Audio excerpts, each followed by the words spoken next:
തൃശൂരിൽ വോട്ട് ചെയ്ത ശേഷം സുരേഷ് ഗോപിയുടെ കുടുംബാംഗങ്ങൾ മടങ്ങി എന്ന DCC പ്രസിഡന്റിന്റെ ആരോപണം ശരിവച്ച് നാട്ടുകാർ. നെട്ടിശ്ശേരിയിലെ വീട്ടിൽ സുരേഷ് ഗോപിയോ ബന്ധുക്കളോ ഇപ്പോൾ താമസമില്ലെന്ന് അയൽവാസി ദാസൻ മീഡിയ വണ്ണിനോട് പറഞ്ഞു. ഇതുവരെ മണ്ഡലത്തിൽ ഇല്ലാത്ത ആയിരക്കണക്കിന് വോട്ടർമാരെ ചേർത്ത് BJP കൃത്രിമം നടത്തിയെന്നാണ് കോൺഗ്രസും ഇടതുപക്ഷവും ആരോപിക്കുന്നത്. നടരാജ് പരശുരാം തൃശൂരിൽ നിന്ന് വിവരങ്ങൾ നൽകും. വീട്ടുകാരെ താമസിക്കുന്നത് അവര് കുടുംബക്കാരും മറ്റവരാരെങ്കിലും കുറച്ചു കാലം ഇവിടെ ഉണ്ടായിരുന്നോ ഇലക്ഷന് ശേഷം? അവര് ഇടയ്ക്ക് വന്ന് പോയായിരുന്നു. പിന്നെ കുറച്ച് നാളൊക്കെ ഉണ്ടായിരുന്നു. പിന്നെ ഇടയ്ക്ക് വന്ന് പോവാറുണ്ട്. ആദ്യമേ ഉള്ളതാ കുറെ കാലങ്ങളായിട്ടുള്ള. ഇപ്പൊ അവരിവിടെ ഇല്ല. ഇപ്പൊ വേറൊരു വീട്ടുകാരെ താമസിക്കുന്നത്.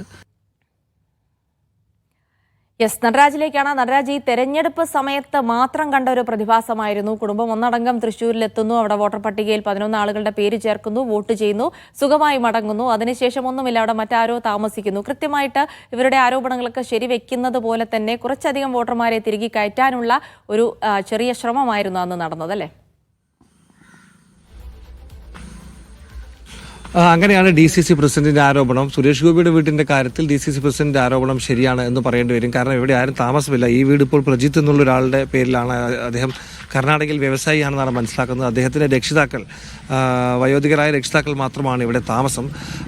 നാട്ടുകാരൊക്കെ തന്നെ പറയുന്നത് കഴിഞ്ഞ ദിവസം DCC പ്രസിഡന്റ് പറഞ്ഞ പോലെ അക്കാലത്ത് സുരേഷ് ഗോപി ഉണ്ടായിരുന്നു, പക്ഷേ അതിനുശേഷം അവരുടെ കുടുംബങ്ങളൊന്നും ഇല്ല എന്നാണ്. സുരേഷ് ഗോപിക്ക് ഇവിടെ പുതിയ വീടുണ്ട്. അദ്ദേഹത്തിന്റെ വോട്ട് അദ്ദേഹത്തിന്റെ പുതിയ ഓഫീസ് കം റെസിഡൻസ് അവിടെ അതിൻ്റെ പേരിൽ മാറ്റിയിട്ടുണ്ട്. അപ്പോഴും അദ്ദേഹത്തിൻ്റെ കുടുംബാംഗങ്ങളുടെ വോട്ടൊന്നും തന്നെ മറ്റു സ്ഥലത്തേക്ക് മാറ്റിയതായിട്ട് അറിവില്ല. എന്തായാലും ഈ ദൃശ്യങ്ങൾ കാണുന്ന ഈ വീടാണ് കഴിഞ്ഞ ദിവസം DCC പ്രസിഡന്റ് ആരോപണത്തിന് ഉപയോഗിച്ചത്. ഈ വീട്ടിൽ 11 വോട്ടുകൾ ചേർത്തിരുന്നു. ആ 11 വോട്ടുകൾ ഇപ്പോൾ ഇല്ല. പുതിയ തദ്ദേശ തെരഞ്ഞെടുപ്പിൻ്റെ വോട്ടേഴ്സ് ലിസ്റ്റും അതില്ല. ഇത്തരത്തിൽ തൃശ്ശൂർ മണ്ഡലത്തിൽ ഏതാണ്ട് 28,000-ലധികം വോട്ടുകൾ ചേർക്കപ്പെട്ടു.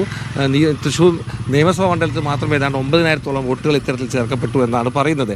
ഈ ആരോപണം വലിയ രീതിയിൽ CPI ഉന്നയിക്കുന്നുണ്ട്, കോൺഗ്രസും ഉന്നയിക്കുന്നുണ്ട്. കഴിഞ്ഞ ദിവസം സുൽകുമാർ നടത്തിയ വാർത്താ സമ്മേളനത്തിൽ തെരഞ്ഞെടുപ്പ് കമ്മീഷൻ ഇക്കാര്യത്തിൽ തങ്ങൾ കൊടുത്ത പരാതിയിലൊന്നും തന്നെ മറുപടി നൽകിയിട്ടില്ലെന്നും അതുകൊണ്ട് തന്നെ അതിൻ്റെ സുതാര്യത സംശയത്തോടെ തന്നെ നോക്കിക്കാണേണ്ടി വരുമെന്നും സുൽകുമാറും പറയുന്നുണ്ട്. എന്തായാലും തൃശ്ശൂരിൽ വോട്ടർ പട്ടിക വിവാദം ആളി പടരുകയാണെന്ന് തന്നെ പറയേണ്ടി വരും. ഇന്ന് CPM ദേശീയ സെക്രട്ടറി MA ബേബി ഒക്കെ തന്നെ ഇന്ന് ജില്ലയിലുണ്ട്. ഇവരൊക്കെ തന്നെ ഈ വിഷയത്തിൽ എന്ത് പ്രതികരണമാണ് നടത്തുക എന്ന് കാണേണ്ടതുണ്ട്. എന്തായാലും വലിയ രീതിയിൽ കള്ളവോട്ടും വോട്ട് പട്ടിക വിവാദവും ഒക്കെ തന്നെ മണ്ഡലത്തിൽ ചർച്ചയായിക്കൊണ്ടിരിക്കുകയാണ്.